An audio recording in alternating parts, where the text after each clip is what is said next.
नमस्कार। महाभारत की ये कथा है। अश्वमेध पर्व की समाप्ति के बाद युधिष्ठिर जी एक यज्ञ की पूर्णाहुति के बाद दान का कार्यक्रम रखते हैं और उनके दान की महिमा को देखकर सब जगह पर उनकी वाहवाह हो रही थी। इतना ही नहीं, पुष्पवृष्टि भी आकाश से हो रही थी। तभी युधिष्ठिर अंदर ही अंदर गर्व महसूस कर रहे थे कि इतना बड़ा दान यज्ञ आज तक किसी ने नहीं किया होगा। सब जगह पर वाहवाह हो रही थी। तभी अपने बिल में से भयंकर आवाज़ के साथ एक मंगूस अर्थात नेवला बाहर निकलता है। वो जो नेवला था वह कुछ यूनिक था। उसके शरीर का जो आधा भाग था वह आधा भाग गोल्ड सोने का था और आधा जो भाग था वह नॉर्मल मंगूस या नेवले के शरीर का था। अब वो वहाँ पर आता है, यज्ञ भूमि के ऊपर एक तरह से वह स्नान करता है, अपने शरीर को वो रौंदता है और फिर अचानक खड़े होकर भयंकर आवाज़ में ये घोषणा करता है कि ये कोई बड़ा यज्ञ नहीं है, ये कोई बड़ा दान नहीं है, ये कोई साधारण यज्ञ और साधारण दान ही है, तो इतना खुश आप मत होइए। और वहाँ पर महाभारत में उस नेवले के द्वारा यह श्लोक दिया जाता है, सक्तु प्रस्थेन वो नायम यज्ञस्तुल्यो नराधिपाः उंच वृत्तिर्दानस्य कुरुक्षेत्र निवासिनः। अर्थात कुरुक्षेत्र में एक दानवीर ब्राह्मण हो चुका था।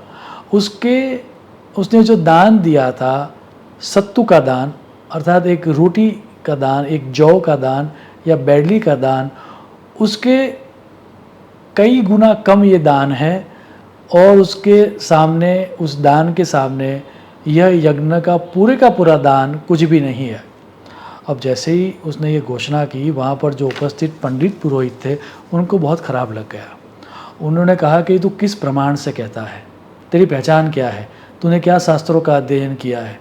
तो लेवने ने कहा कि शास्त्र वास्त्र को छोड़ो, मेरी तो हालत ये है कि उस ब्राह्मण ने, कुरुक्षेत्र में रहने वाले उस ब्राह्मण ने जो दान किया था, वो जो भूमि थी उस भूमि के ऊपर दान के कुछ कण पड़े हुए थे।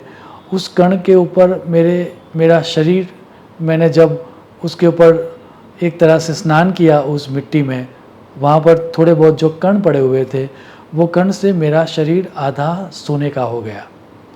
अब उसके बाद मेरा शरीर पूरा सोने का हो जाए, वह करने के लिए सभी यज्ञशाला में जाता हूँ। वहाँ पर एक तरह से मैं अपने शरीर को एक तरह से वहाँ पर रौंदता हूँ।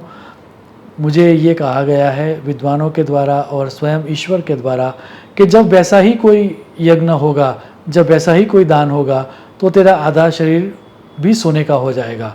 और इसी मोह में मैं यहाँ पर भी आया, लेकिन वो जो दान था उस ब्राह्मण का, वही उत्तम दान था, क्योंकि अभी भी मेरा शरीर वैसे का वैसा ही है। अब ये सुनने के बाद वहाँ पर जितने भी लोग थे उन सबको ये जिज्ञासा हुई कि वो किस तरह का दान था। तब नेवला उस ब्राह्मण की कथा कहता है। और हुआ यूँ के कुरुक्षेत्र में ही एक ब्राह्मण परिवार था। वह खुद, उसकी पत्नी, उसका पुत्र और उसकी पुत्रवधू, ये 4 लोग थे। वो लोग भिक्षाटन करते ही जीवन चलाते थे। और तभी ये हुआ कि उस जो राज्य था, उस राज्य में अकाल आ गया, तो उनको 3 दिनों तक खाना नहीं मिला। वैसे भी खाना पहले से कम मिलता था। 3 दिनों तक कुछ भी खाना ना मिलने के कारण उनकी अवस्था मृत प्राय हो चुकी थी। तभी उनको कहीं से थोड़े बहुत सत्तू मिलते हैं। सत्तू मतलब जौ या बैडली। उनके दानों को बना के एक तरह से वह रोटी बनाते हैं और फिर उस रोटी के 4 भाग करते हैं ताकि चारों लोग एक एक भाग ले सकें। वो खाने के लिए तैयारी ही कर रहे थे, तभी वहाँ पर एक अतिथि आता है। अतिथि को आते देखकर जो ब्राह्मण था वह अपना एक टुकड़ा, रोटी का एक टुकड़ा, 1/4 पार्ट वो अतिथि को दे देते हैं। लेकिन अतिथि का पेट फिर भी नहीं भरता।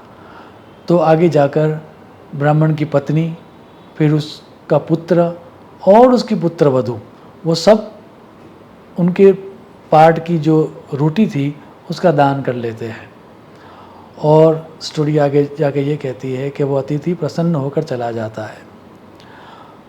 अब क्योंकि उनकी अवस्था वैसी थी ही नहीं कि वो आगे जी सके, तो वो उनकी कुछ समय के बाद उनकी मृत्यु होती है और फिर उनका स्वर्ग में गमन होता है, वैकुंठ धाम में जाता है। क्योंकि जो परीक्षा लेने के लिए आया था उनकी, वो भी देव ही थे, वो भी ईश्वर ही थे।